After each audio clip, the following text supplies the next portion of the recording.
do Senhor, meus irmãos. Hoje nós vamos falar sobre Peniel e Betel, lugares de encontro com Deus. Para falar sobre este assunto, vamos começar lendo o livro de Gênesis, capítulo 32, verso 30, que diz o seguinte: E chamou Jacó o nome daquele lugar Peniel, porque dizia: Tenho visto Deus face a face e a minha alma foi salva. O texto que lemos fala que Jacó passou por Peniel e que ele teve face a face com o Senhor. E neste momento foi confrontado e transformado por Deus. Agora ele já não se chamaria mais Jacó, usurpador, mas sim Israel, príncipe de Deus. A pergunta é: Jacó, transformado pelo encontro que teve com Deus, ainda necessitava passar por outras transformações, outras mudanças em sua vida? É claro que sim. Assim como Jacó, que teve um encontro com Deus e foi transformado, mas necessitou passar por um reencontro com Deus, nós, como igreja, também passamos pelo encontro com Deus. E com certeza, como Jacó, necessitamos de ter um reencontro com Deus, para que áreas de nossas vidas possam receber curas, o melhor e o mais excelente de Deus. Jacó, depois do seu encontro com Deus, foi transformado por Deus e foi levantar cabanas em Sucote, onde morou um tempo com a sua família e chegou a salvo na cidade de Siquém, onde nos arredores comprou terras e foi morar com a sua família. Jacó não soube levar os seus filhos ao mesmo encontro que ele teve com Deus. Ele procurou viver em paz, porém a sua filha foi violentada por um homem da cidade de Siquém, e a sua dor foi grande, mas isso mostra que ele não teve domínio sobre os seus filhos, que enraivecidos, 2 deles mataram os homens de Siquém e saquearam a cidade. Jacó e a sua família ficaram expostos à vingança das cidades vizinhas. Isso ficou registrado lá no livro de Gênesis, capítulo 34, verso 30, que diz o seguinte: Então disse Jacó a Simeão e Levi: Tendes-me turbado, fazendo-me cheirar mal entre os moradores desta terra, entre os cananeus e os fariseus, sendo eu pouco povo em número, ajuntar-se-ão e ficarei destruído, eu e minha casa. Jacó passou pelo seu encontro com Deus, mas infelizmente não soube transformar este encontro em bênçãos para os seus filhos e a sua família. Aqui já temos um alerta de Deus para a igreja nos dias de hoje. Precisamos tomar cuidado com os nossos filhos. Nossas experiências com Deus têm que ser passadas para os nossos filhos e para a nossa geração.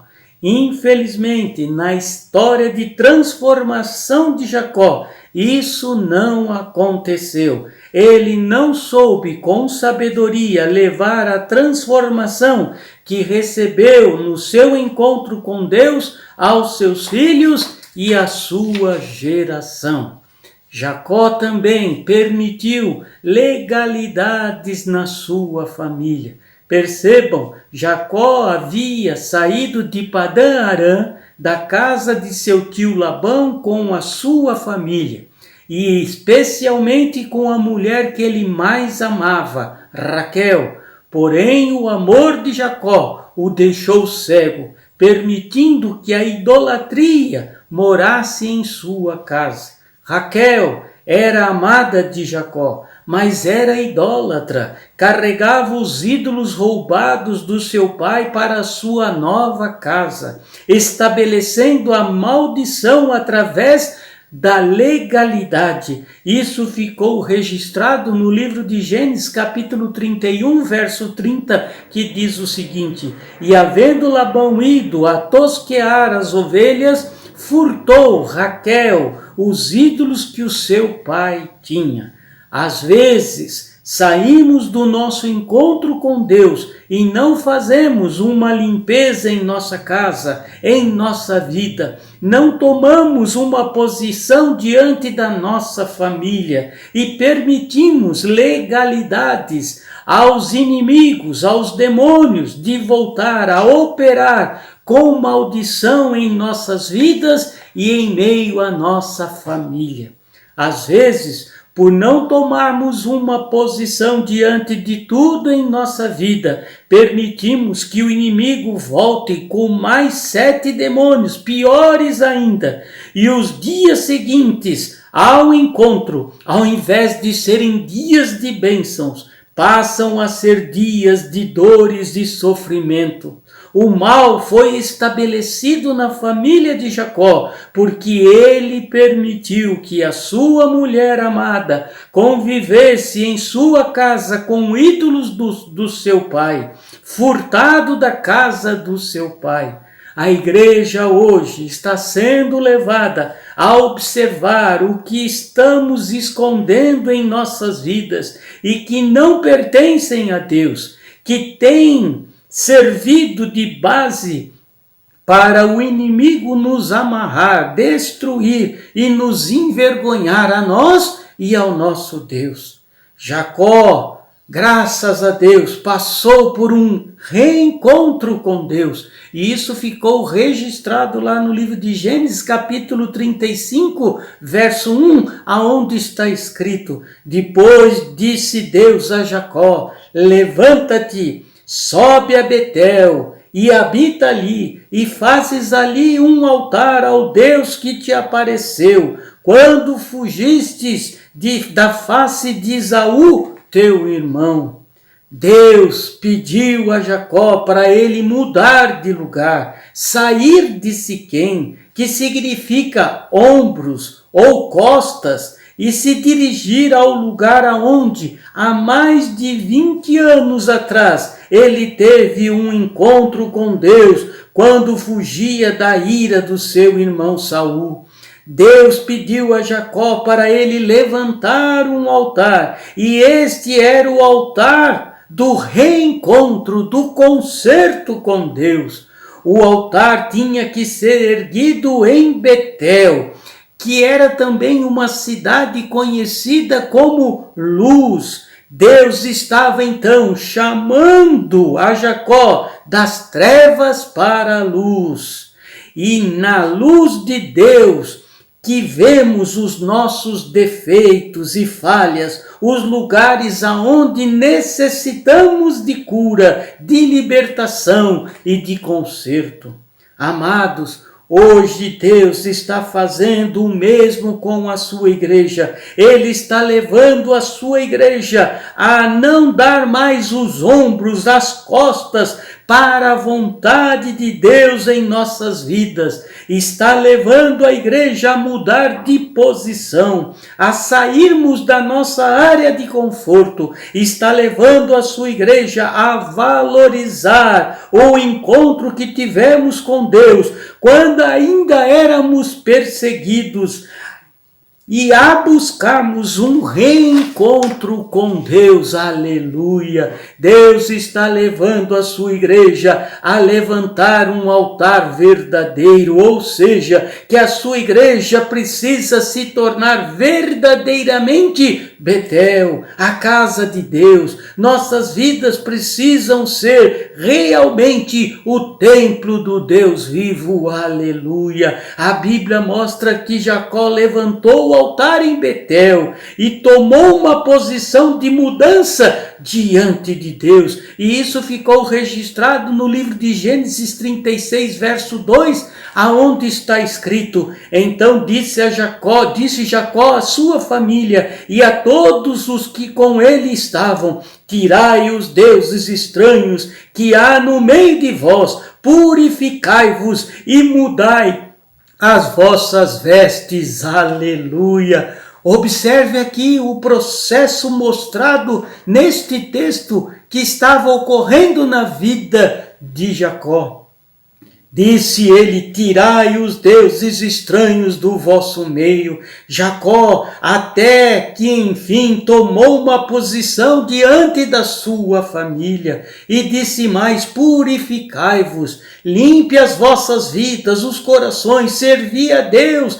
E com uma vida limpa, Jacó tomou o lado de Deus e também levou a sua família para o mesmo lado. E disse mais: mudai as vossas vestes, tire as vestes do pecado, da idolatria, do mal, coloque as vestes da justiça, do amor único ao Deus Todo-Poderoso e da bondade. Jacó, mais uma vez, coloca agora os parâmetros pelos quais a sua família e ele deveriam caminhar, aleluia. Amados, o mesmo Deus quer ver no meio da sua igreja nesses dias. Não dá mais para deixar para depois. Precisamos tirar do meio da igreja os deuses estranhos. A igreja precisa e temos que nos purificar completamente, corpo, alma, espírito, sentimentos, emoções e pensamentos,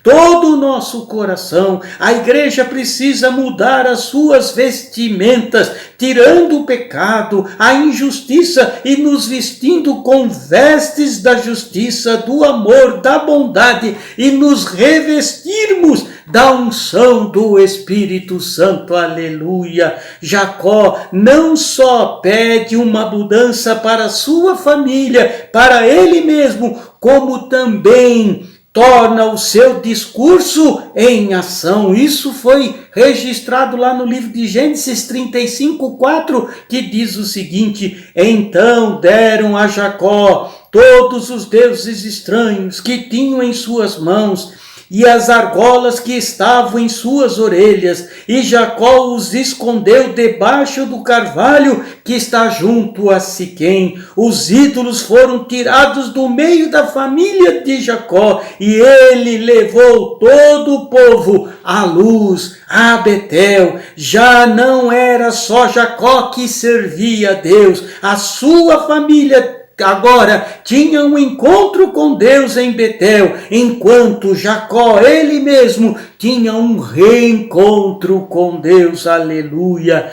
E neste reencontro Deus o abençoa. Veja aqui o que está escrito no livro de Gênesis 35. Diz o seguinte: o teu nome é Jacó, não se chamará mais o teu nome Jacó, mas sim Israel será o teu nome. E chamou o seu nome Israel. Gênesis 35:10. Deus muda o seu nome de Jacó para Israel. Isso significa que Deus muda o seu caráter, muda a sua natureza pecaminosa em uma natureza espiritual. Quando ele toma uma posição de servir a Deus de todo o seu coração. Queridos, o mesmo vai ocorrer com a igreja nesses dias. A igreja vai deixar de ser uma organização para se tornar o Israel de Deus, quando também tomarmos uma posição de servi-lo de todo o nosso coração, aleluia. Percebam, no livro de Gênesis capítulo 35, verso 11, está escrito: eu sou o Deus Todo-Poderoso, El Shaddai, ou seja, o Deus que faz coisas novas para suprir as necessidades daqueles que confiam em mim. Neste texto é a primeira vez que Deus se revela como El Shaddai. Amados, ele se revelou a Jacó e se revelará nos dias de hoje à sua igreja, neste novo reencontro com ele, aleluia. Ainda neste mesmo verso 35, capítulo 35, verso 11, ele diz: frutifica e multiplica-te, uma nação e uma multidão de nações sairão de ti, e reis procederão dos teus lombos. Agora aqui temos a promessa de Abraão passada para Jacó e também para nós, a sua igreja. Deus vai nos fazer o mesmo nos dias de hoje, nesses dias difíceis. Ele vai frutificar, multiplicar, salvar muitas vidas para o Senhor nesses dias, aleluia. A Bíblia diz que Jacó selou o reencontro com uma unção com óleo e partiu dali para as conquistas e vitórias até o dia da sua morte. Ele abençoou seus filhos profeticamente antes da sua morte, demonstrando assim que ele estava em pleno controle da sua família, que agora servia também a Deus, aleluia. Se como participantes da igreja hoje buscarmos um reencontro com Deus, se levarmos as pessoas que são queridas nossas a ter um encontro com Deus, Ele também, o nosso Deus, vai fazer coisas novas e grandes no meio da sua igreja, e haveremos de alcançar o melhor, o mais excelente de Deus nesses dias, aleluia. Amados, tanto Peniel como Betel foram importantes na vida de Jacó, da sua família, pois todos os que com ele estavam foram levados a terem um encontro com Deus, e o próprio Jacó foi levado a ter um reencontro com Deus. E hoje o Senhor nos fala que foi também muito importante para cada um de nós encontrarmos o Senhor Deus, mas hoje Deus está levando a sua igreja a entender a importância de termos um reencontro com Deus, pois Ele quer tornar a sua igreja a sua noiva. Ele quer hoje uma transformação total e espiritual da sua igreja. Precisamos nos tornar como igreja nos dias de hoje no templo do Deus vivo. Precisamos viver na luz, não permitindo que as trevas se apoderem da igreja. Não podemos, eu e você, não podemos perder esta oportunidade, aleluia. Me permita orar por você nesta hora, para que o poder desta palavra seja sobre a tua vida, sobre a tua família e todos aqueles que estão à volta de ti. Pai amado, ajuda a sua igreja nos dias de hoje a ter um reencontro contigo, uma transformação total e espiritual e completa, que a sua igreja hoje deseje não mais dar os ombros e nem as costas para a vontade de Deus sobre as nossas vidas, que a sua igreja seja realmente não somente uma casa de oração, mas que a igreja se torne o templo do Deus vivo, a igreja possa se purificar de todo o coração e que possamos buscar novas vestimentas, vestimentas de justiça, de amor, de bondade, e a cada dia possamos nos revestir do Espírito Santo, para que possamos verdadeiramente vivermos na luz, em meio às trevas, e que possamos levar muitas vidas ao encontro com Deus, aleluia. Que Deus abençoe a tua vida e a tua casa, em nome de Jesus. Amém e amém.